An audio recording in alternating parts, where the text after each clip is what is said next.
పిడుగురాల బహిరంగ సభ వద్ద మా ప్రతినిధి రవీందర్ మనకు అందుబాటులో ఉన్నారు. రవీందర్తో మనం మాట్లాడదాం. రవీందర్, ఎలా ఉంది పిడుగురాల సభ? అక్కడికి వచ్చినటువంటి ప్రజానీకం ఏ సంఖ్యలో కనిపిస్తున్నారు? ఎంతసేపట్లో సీఎం అక్కడికి చేరుకునే అవకాశం ఉంది? ఈశ్వర్ వైఎస్ జగన్ బస్సు యాత్ర పల్నాడు జిల్లాలోకి ఎంటర్ అయిన తర్వాత నిన్నటి వరకు ఒక లెక్క, ఇక మీదట ఒక లెక్క అన్నట్టుగా కనిపిస్తుంది. ఎందుకంటే అడుగడుగున జన ప్రవాహం కనిపిస్తుంది. పల్నాడు ప్రాంత ప్రజలంతా కూడా ఒక ప్రపంచం సృష్టిస్తున్నారు. దీన్ని సునామీ అనాలో ఉప్పెనాలో తెలియదు, కానీ ఆ స్థాయిలో జనం పెద్ద ఎత్తున తరలి వస్తున్నారు. ఎందుకంటే గతంలో కూడా మనం చూసాం 2019 ఎన్నికల సమయంలో పల్నాడు జిల్లాలో పూర్తిగా వైఎస్ఆర్ కాంగ్రెస్ పార్టీ స్వీప్ చేసిన పరిస్థితి కనిపిస్తుంది. ఇప్పుడు కూడా మళ్ళీ జగన్ అడుగుపెట్టిన తర్వాత ఆ స్థాయిలో జన ప్రపంచం తరలి వస్తున్నారు. ఈ పక్కనే సమీపంలోనే రెంటచింతలో ఉంటుంది. రాష్ట్రంలోనే అత్యధిక ఉష్ణోగ్రత నమోదయ్యేటువంటి ప్రాంతం అయినప్పుడు కూడా ఇక్కడ పెద్ద సంఖ్యలో మధ్యాహ్నానికే పిడుగురాల్లో జరుగుతున్నటువంటి కార్యకర్తలు మనం విజువల్లో చూస్తున్నాం. జెండాలు పట్టుకుని వైఎస్ జగన్ కోసం ఎదురు చూస్తున్న పరిస్థితి కనిపిస్తుంది. ఇక్కడ స్థానిక వైఎస్ఆర్ కాంగ్రెస్ పార్టీ నేతలు ఉన్నారు. ముందుగా పార్టీకి సంబంధించినటువంటి అధికార ప్రతినిధి నాగార్జున యాదవ్ ఉన్నారు. నాగార్జున యాదవ్ గారు, పల్నాడులో ఏంటి ప్రపంచం, ఎందుకు ప్రజలు జగన్ కోసం ఈ స్థాయిలో వస్తున్నారంటే ఏం చెప్తారు? ఈరోజు పల్నాటి బాలచంద్రుడని మాకు ఇక్కడ ఒక కథ ప్రాచుర్యంలో ఉందండి. జగన్మోహన్ రెడ్డి గారు ప్రభుత్వాన్ని ఇంటి దగ్గరికి తీసుకొచ్చి పథకం చేతుకు అందించి కురుక్షేత్ర యుద్ధంలోకి వెళ్తుంటే పలనాటి బాలచంద్రుడు జగన్మోహన్ రెడ్డి గారి కళ్ళల్లో పల్నాటి ప్రజలు చూసుకుంటున్నారు. జగన్మోహన్ రెడ్డి గారు వస్తుంటే ఎండ లేదు, ఎంతో ఎండ కూడా ఇక్కడ కనపడుతున్నా కూడా జగన్మోహన్ రెడ్డి గారి కోసం అవ్వ తాతలు బిడ్డలు గిడ్డలు అందరూ ముందుకు వచ్చారు. కాబట్టి పల్నాడులో ఉన్నటువంటి 7 అసెంబ్లీ సీట్లు జగన్మోహన్ రెడ్డి గారు గెలవడం తథ్యం, ఎంపీ సీటు గెలవడం తథ్యం. పల్నాడు జిల్లా వీరులకే వీరగంధం పూస్తుంది. కాబట్టి వీరుడు జగన్మోహన్ రెడ్డి గారు వచ్చారు, వీరగంధం పూలుస్తారు, శౌర్య బేతాల పాశుపతాస్త్రం ఇస్తున్నారు. కాబట్టి ఇక యుద్ధంలో జగన్మోహన్ రెడ్డి గారితో గెలుపు, పల్నాటి ప్రజల ఆశీర్వాదం ఈరోజు వీరుడు జగన్మోహన్ రెడ్డి గారికి ఇచ్చిందని చెప్తున్నారు. కానీ మీరు చెప్తున్నారు, చంద్రబాబు నాయుడు ఇంకో మాట అన్నారు, ఈ జనం అంతా కూడా భారీగా 100 కోట్లు ఖర్చు పెట్టి తరలిస్తున్నారని ఒక మాట అన్నారు. రెండోది ఇదంతా గ్రాఫిక్స్, జనం లేరు అని కూడా చంద్రబాబు అంటున్నారు. చంద్రబాబు నాయుడు గారు ఒక సవాల్ విసురుతున్నా. చంద్రబాబు నాయుడు కానీ, లోకేష్ గారిని కానీ, భువనేశ్వర్ గారిని కానీ, బ్రాహ్మణి గారిని కానీ ఈరోజు 42 డిగ్రీల ఈ ఉష్ణోగ్రతలో ఒక్క 2 నిమిషాలు అక్కడ రోడ్డు మీద నుంచోమనండి, ఆ బాధ తెలిసిద్ది. ఈ బాధ ఉన్నా ఎండున్నా జగన్మోహన్ రెడ్డి గారు మాకు చేయూతను అందించారని, జగన్మోహన్ రెడ్డి గారు మాకు ఆసరా అందించారని, జగన్మోహన్ రెడ్డి గారు మాకు అమ్మఒడి అందించారని, జగన్మోహన్ రెడ్డి గారిని ఒకసారి దూరం నుంచైనా చూడాలని జనం వెల్లువల ఉప్పెనలా వచ్చింది. పల్నాడు జిల్లాకి గతంలో సముద్రం లేదు, జన సముద్రం వచ్చింది. డబ్బులు పెట్టి వచ్చేటువంటి అభిమానం పల్నాడు జిల్లాలో ఉండదు. పల్నాడు జిల్లా అంటే పౌరుషానికి, పోరాటానికి ప్రతీక. కాబట్టి ఈ జనమంతా జగన్మోహన్ రెడ్డి గారిని చూడడానికే వచ్చారు. చంద్రబాబు నాయుడు గారు కోటి జన్మలెత్తినా ఇటువంటి జన ప్రపంచనం, జన సునామీని చూడరు. కాబట్టి చేతగాని చేవగాని చంద్రబాబు ఇట్లాంటి వంత చెప్తాడు.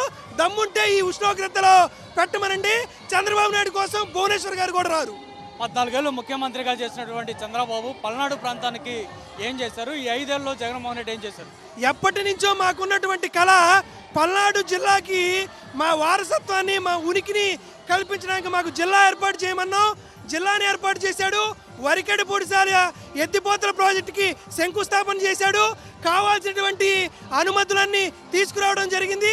ఉన్నటువంటి ప్రతి గ్రామంలోనూ మాకు గ్రామ సచివాలయం వచ్చింది, ఫిజికల్ హెల్త్ పిహెచ్సి వచ్చింది, రైతు భరోసా కేంద్రం వచ్చింది. దాంతోపాటు వెనకబడినటువంటి ప్రాంతంలో మాకు మెడికల్ కాలేజీతో పాటు ఆసుపత్రిని కూడా తీసుకొచ్చి ఎంతో ఘనత జగన్మోహన్ రెడ్డి గారు దక్కింది. కాబట్టి చంద్రబాబు నాయుడు గారు పల్నాడు జిల్లాకి ఒక్క మంచి కార్యక్రమం చేయలేదు. కాబట్టి 7 జగన్మోహన్ రెడ్డి గారి ఖాతాలో 7 డిపాజిట్లు లేని ఖాతా తెలుగుదేశం పార్టీకి. ఓకే, ఏం చెప్తారు? ఎందుకని పల్నాడు ప్రజలు జగన్మోహన్ రెడ్డికి ఈ స్థాయిలో ప్రేమ చూపిస్తున్నారు? ఈ ప్రపంచం ఏంటి? ఇంత వేసవి, ఇంత ఎండలో కూడా జనం ఎందుకు ఈ స్థాయిలో తరలి వస్తున్నారు? పలనాటు పౌరుషాల గడ్డ, పలనాటు గడ్డ. కొద్ది రోజుల్లో జరగబోయే ఎలక్షన్లో ఆంధ్ర రాష్ట్రంలో ప్రభంజనం సృష్టించబోతుందనేది ఈ సిద్ధం సభలే నిదర్శనం. మరి ఈ రోజున సిద్ధం సభలు స్టార్ట్ అయిన తర్వాత నిన్నటి వరకు, మొన్నటి వరకు తెలుగుదేశం నాయకులకు ఉన్న మరి మీటింగులో చెప్పే కథలేంటి, ఈరోజు సిద్ధం సభలు స్టార్ట్ అయిన తర్వాత వాళ్ళు సభల్లో చెప్పే మాటలేంటి? ఇదంతా విచిత్రమైనది. వాలంటరీ వ్యవస్థను వ్యతిరేకించారు. మరి ఈ మన ప్రభుత్వం చేపట్టిన వాలంటీర్లకు సంబంధించి మళ్ళీ తాను అధికారంలోకి వస్తే 10,000 రూపాయల జీతంతో పాటు 50,000 నుంచి 1,00,000 రూపాయలు సంపాదించుకున్నట్టు చేస్తారని కూడా చంద్రబాబు చెప్తున్నారు. నమ్మే పరిస్థితి ఉంటుందంటారు. ఇంతకంటే పచ్చి అబద్ధం ఇంకోటి లేదని చెప్పడానికి నిదర్శనం. ప్రజలకు తెలుసు ఈ ఒక్క వాలంటరీ వ్యవస్థే కాదు, ఈ రాష్ట్రంలో చంద్రబాబు నాయుడు ఏది ఇస్తాడన్నా కానీ నమ్మే పరిస్థితుల్లో లేరు. జగన్మోహన్ రెడ్డి గారు చెప్పింది చెప్పినట్టుగా 100% ఇచ్చేసి ప్రజల గుండెల్లో నిలిచిపోయారని చెప్పడానికి ఈ సంక్షేమ పథకాలే కారణం. ఎందుకని పల్నాడు ప్రజలు జగన్ మీద ఈ స్థాయిలో ప్రేమ చూపిస్తున్నారు? ఇంత ప్రపంచం కనిపించడానికి కారణం ఏంటి? ఈరోజు రాష్ట్రంలో మరి ఏదైతే 100% జగన్మోహన్ రెడ్డి గారు ఏదైతే 2019లో ఇచ్చిన మాట ప్రకారం ప్రతి ఒక్క సంక్షేమ కార్యక్రమం ఈరోజు ప్రజలందరికీ అందిస్తున్నారు. మరీ ముఖ్యంగా పల్నాడులో మరి గురజాల నియోజకవర్గంలో ఈరోజు ప్రజలందరూ ఎంతో ఇబ్బంది పడి హాస్పిటల్కి ఏదన్నా అవసరమైతే మరి 100 కిలోమీటర్లు ప్రయాణం చేసి వాళ్ళని ప్రాణాలు కాపాడుకోవాలా. మరి జగన్మోహన్ రెడ్డి గారు ముఖ్యమంత్రి అయినటువంటి ప్రమాణ స్వీకారం చేసినటువంటి 9 రోజులు మరి ఫస్ట్ బడ్జెట్లోనే ఈరోజు పల్నాడు జిల్లా గురజాలకి మెడికల్ కాలేజ్ ఇవ్వటం, మరి అదేవిధంగా ఎన్నో 100 కోట్ల రూపాయలు సంక్షేమ కార్యక్రమాలు ఈరోజు గురజాలకి తీసుకురావటం, అందువల్ల ఈరోజు ప్రజలు మరి జగన్మోహన్ రెడ్డి గారు బ్రహ్మరథం పడుతున్నారు. ఈరోజు మనమంతా సిద్ధమని ప్రజలు నిరూపించారు.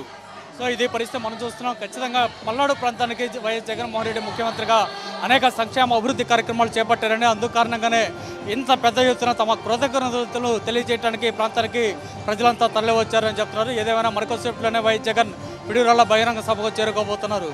Eshwar. Right, thank you Ravinder.